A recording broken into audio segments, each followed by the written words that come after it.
Crick talkies with Imran Malik, Pakistan versus South Africa आज decider हुआ। Congratulation to Pakistan.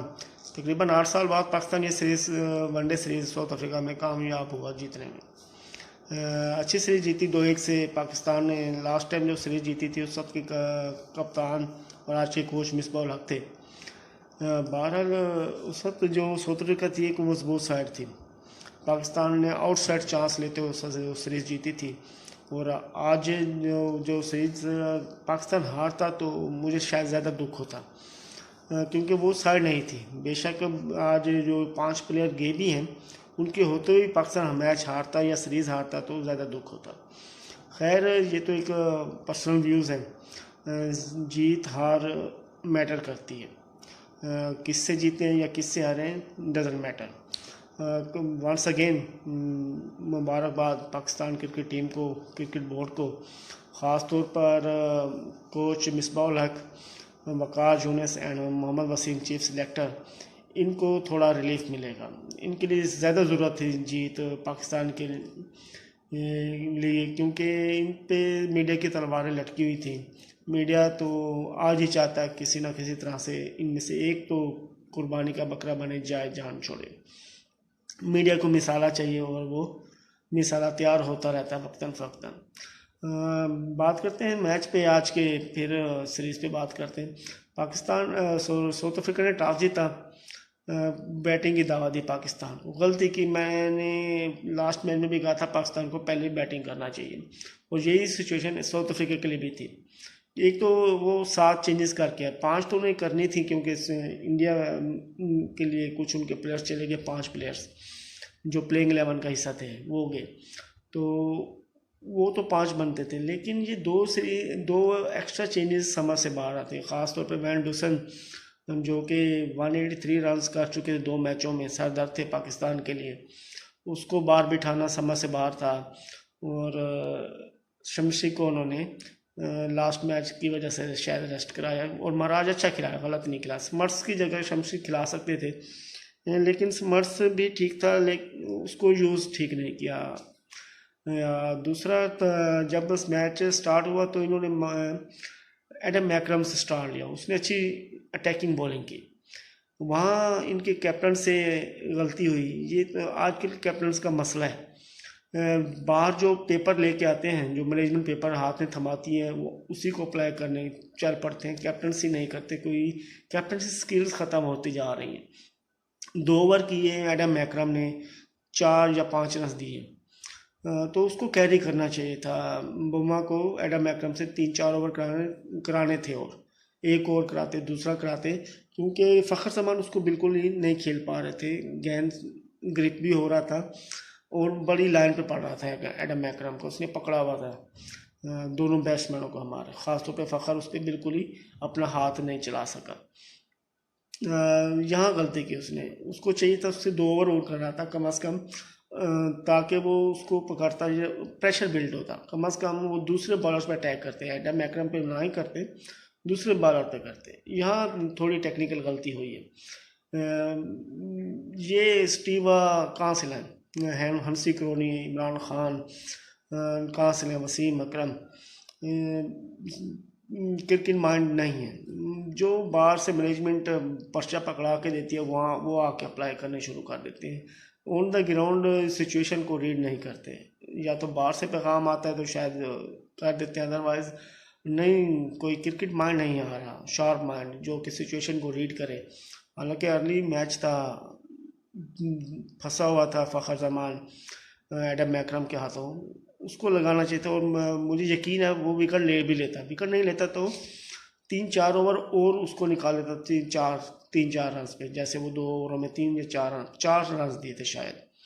खैर अच्छा स्टार्ट लिया, स्टडी स्टार्ट लिया फ़खर जमान ने, एक बार फिर स्लो स्टार्ट लिया और 100 में कन्वर्ट किया। ये आदत डालनी होगी हमारे बैट्समैनों को। स्टडी स्टार्ट लें, बेशक स्लो लें, इतना स्लो भी ना जाए, ज़्यादा स्लो भी नहीं किया, अच्छा स्टार्ट लिया। एक को कम से कम स्टार्ट लेना चाहिए। दूसरी तरफ से इमाम उल हक ने भी अच्छी इनिंग्स बिल्ड की, 50 रन किए सीरीज़ में, 132 रन किए 3 मैचों में, अच्छी सीरीज़ खेली है उसने भी। दूसरी तरफ फ़खर जमान की बात करता हूँ तो उसने शुरू में तो टाइम लिया, लेकिन जब फिनिश किया तो 97 का शायद स्ट्राइक रेट है उसका, अच्छा 100 की अच्छी हिट करके आउट हुआ, गलत आउट नहीं हुआ वो। बात करता हूँ बाबर आजम की। एक बार फिर उसने ब्रिलियंट इनिंग्स खेली, बिल्ड की थोड़ा स्लो हुआ था, जो उसने लास्ट ओवर खेले हैं वो मेरे हिसाब से ज़्यादा स्लो खेले, उसको वहाँ थोड़ा एक्सेलरेट करना था। उसकी ये इनिंग्स मेरे ख्याल से 110 से 115 पे फिनिश होनी चाहिए थी, और पाकिस्तान का टोटल भी 340 प्लस पे जाना चाहिए था। तो ये पाकिस्तान जीत तो गया, लेकिन ये रन शॉर्ट्स थे, ये रन 340 प्लस जाने चाहिए थे, ये 20-25 रन शॉर्ट गए हैं। वो भी अगर हसन अली के आखिरी ओवर में 11 गेंदों पे 32 रन निकाल दें, या 11 पे 20-1 भी कर दें, तो 10-12 रन और शॉर्ट करें तो पाकिस्तान का टोटल 310 बनता है। और हसन अली के आने से पहले 300 मुश्किल नज़र आ रहा था। उसने ब्रिलियंट इनिंग्स खेली, जो आसिफ अली 2 मैचों में नहीं कर पाया, वो आज हसन अली ने आके किया। ओवरऑल पाकिस्तान ने अच्छी बैटिंग की, मिडल आर्डर दर्जे सर बना हुआ है, टॉप ऑर्डर संभला है, तो मिडल ऑर्डर में कोई नज़र नहीं आ रहा। बैट्समैन तो हैं, अब मैनेजमेंट और चीफ सिलेक्टर साहब ने खिलाना है। हुसैन तलत वनडे का अच्छा ऑप्शन है, उसे ले सकते हैं। शोएब मकसूद है, हारिस सुहेल है, और सरफराज को टीम के साथ कैरी कर सकते, लेकिन 2 विकेट कीपर हम अफोर्ड नहीं कर सकते जिस तरह की हमारी बैटिंग लाइन है। बहरहाल ये 3-4 बैट्समैन हैं। साउथ शकील, वो भी मुझे इंटरनेशनल प्रोडक्ट अभी नहीं लगती। टेस्ट मैच खिलाएं, शायद शाइन हो जाए तो फिर वनडे में ले आए, नहीं तो नहीं। उसके साथ ये दानिश अजीज़ वाला हाथ मत करें। बैटिंग जब स्टार्ट की साउथ अफ्रीका ने, तो एक अच्छा स्टार्ट लिया, मैडम मैकरम और जेपी मलान ने तो पाकिस्तान को मक्ता डाला था यहाँ T20s में भी पाकिस्तान में, और उसने आज भी पाकिस्तान को शो किया। नहीं नज़र आया कि वो 2 मैच बाहर बैठा था, और आज उसने पहला वनडे खेला, सही धुनाई की, अच्छी स्टार्ट लिया। एडम मैकरम बैड लक हो गई, इनसाइड एज हुआ, पैड पे लगा और कीपर कैच आउट हो गया। बारह एडम मैकरम अच्छा लगा सीरीज़ में, उसने अच्छा स्टार्ट लिए, इसको कन्वर्ट करना होगा, ये इसको सीखना होगा। टेस्ट से निकल के वनडे में जब आता है तो ये इसको सीखना होगा, इसको इनिंग्स बिल्ड करनी पड़ेगी। जो फ़खर ने किया, स्टार लिया और इनिंग्स बिल्ड की, यही चीज़ एडम मैकरम ने करनी है। नीचे से बुमा कप्तान आज फेल हो गए, नहीं रन कर सके। 2 डाउन आए थे, 1 डाउन उन्होंने दूसरे प्लेयर के लाए। नया प्लेयर आया वेर ने, बहुत अच्छी इनिंग्स बिल्ड की, नहीं पता चला ये बंदा अपना दूसरा तीसरा मैच खेल रहा है, बहुत फ्लो में खेला है, तेज़ इनिंग्स के लिए 50-60 रन किए। उसके साथ एक और बैट्समैन उन्होंने 50 रन किए, नाम याद नहीं, स्किप हो गया, सॉरी फ्लो के, उसने रन किए, अच्छी इनिंग्स बिल्ड की। 5 आउट हो चुके थे ऊपर से, मैं सोच रहा था 250 पे 270 पे आउट हो जाएंगे, लेकिन नहीं, उन्होंने सॉरी 170-180 पे ऑल आउट हो जाएंगे, जिस तरह से पंजा लग गया था। मोहम्मद नवाज ने अपॉर्चुनिटी ग्रैब की, 2 मैच बाहर बैठा, जैसे ही मौका मिला उसने दोनों हाथों से लूटी अपनी, जो उसे अपॉर्चुनिटी मिले दोनों हाथों से उसने ग्रैब किए। 3 आउट किए, मेरी तरफ से man of the match Mohammad Nawaz है। ये हमारे जो मैन ऑफ द मैच देने वाले पैनल्स हैं, ये बैट्समैनों को ही देते हैं। बड़ा अरसा हो गया, मैं तो तरस गया हूँ बॉलर्स के लिए man of the match, 4-5 out भी करते हैं तो नहीं देते। दूसरी तरफ से 80-90 रन भी हो तो उसको दे देते हैं। एक तो रूल्स फेवर करते हैं बैट्समैनों को, उधर से ये भी फेवर कर रहे हैं। मेरे हिसाब से मैन ऑफ द मैच वो बनता था, बड़ी ही इंपॉर्टेंट विकेट्स ली और टाइम ली, 7 over 34 run 3 out, what a performance, excellent. और दूसरी तरफ उस्मान कादिर ने भी अच्छा, जो दूसरा आउट किया उस्मान कादिर ने, बड़ा ही प्यारा बॉल पड़ा और गुगली हुआ सीधे हाथ से, कोई रीड नहीं हुआ उससे, बोल्ड हो गया, क्लीन बोल्ड हो गए। अच्छी बॉलिंग की उसने भी। हसन अली की बात करूं, हसन अली ने डॉट्स अच्छे किए, 5 और उसने डॉट्स खिलाए, 30 बॉलिंग उसने डॉट्स की हैं। शहनशाह अफरीदी ने भी 30 बॉलिंग डॉट्स की, लेकिन जो डिफरेंस था रन का दोनों का 20 से 25 रन का है। हसन अली ने 10 ओवर में 76 रन दिए, और वो 56 रन पे शायद शहीन अफरीदी ने छोड़ा है। तो ये जो डिफरेंस है, ये रिदम नहीं था, वो पेस नहीं था। हसन अली के साथ एक और मसला है, जब इसका विकेट काम खाली हो ना, तो ये एक्स्ट्रा जोर लगाता है, एक्स्ट्रा करने की कोशिश करता है, जिसकी वजह से ये लाइन और लेंथ मिस कर जाता है और मार पड़ती है। ओवर पिच की बॉल की, शॉट की पेस भी वो नहीं थी।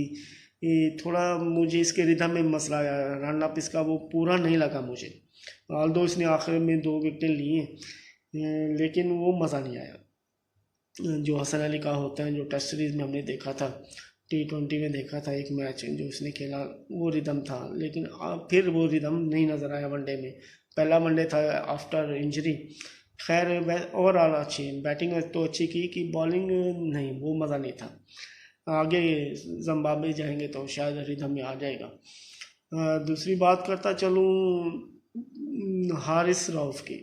पिछले मैच में भी उसने लास्ट ओवर बहुत अच्छे किए थे, आज भी बहुत अच्छे किए। इसके साथ मसला क्या है, ये आया T20 से, 4 ओवर 24 गेंदें होती हैं, 5-6 स्लो वन किए, 5-6 यॉर्कर किए, 8-10 बॉलें तेज़ी की, बाउंसर किए और 24 गेंदें यूं गए। लेकिन जब 10 ओवर मैचेस आते हैं तो इसके पास और ट्रिक नहीं है, स्किल नहीं है। तेज़ करता है, आगे मारता है, मार पड़ती है, पीछे करता है तो मार पड़ती है आखिरी ओवरों में। तो ये ऐसे से सीख रहा है। पिछले मैच में भी थोड़ा सा नज़र आया, इसने अच्छे आखिरी ओवर्स अच्छे किए। आज भी उसने अच्छा मैच बनाया। मीराने और सिल्वा बैकियो ये दोनों सेट हो चुके थे, 100 पार्टनरशिप हो चुकी थी, इसने आके तोड़ी, पेस की, तेज़ बॉलिंग की, उसके बाद स्लो वन किया और 2 विकेटें हासिल की। फील्डिंग भी अच्छी करता है, ऐसा ऐसा सीख रहा है। पेस और स्लो वन का कम्बिनेशन अच्छा है, थोड़ी इसको स्विंग पकड़नी होगी, स्विंग इसका नहीं है। जो चेंज में बंदा आता है, जो हमारे पास रज़ाक और अजहर महमूद जैसे बॉलर्स रहे हैं, उमर गुल भी फर्स्ट चेंज में बॉल करता रहा, तो वो स्किल नहीं है, इसके पास स्विंग नहीं है, इसको स्विंग सीखनी होगी। रिवर्स स्विंग वो चीज़ है, रिवर्स स्विंग तो आखिरी ओवर में काम आती है, मिडल ऑर्डर में फर्स्ट चेंज पे तो रिवर्स स्विंग नहीं होती ना। तो ये इसको स्विंग सीखना होगा, इन स्विंग और आउट स्विंग।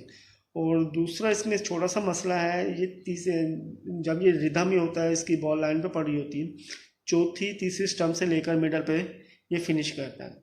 लेकिन जो मैंने इसको पहले वनडे में देखा था या दूसरे में देखा है, इसका मिडल पे बॉल गिर के बाहर नहीं कर रहा, टांग की तरफ नहीं कर रहा था, इन स्विंग ज़्यादा करते हैं, तो ये इसको कवर करना होगा। बहरहाल ओवरऑल अच्छी सीरीज़ जीती पाकिस्तान ने। प्रीव्यू कल दूंगा, आज जीत का जश्न मनाते हैं। Once again Fakhar Zaman, Babar Azam, very well played. Mohammad Nawaz, very well bowled. Congratulation to Pakistan cricket team nation. Cricket talk is with Adnan Malik. Keep watching, keep supporting. Allah हाफिज़।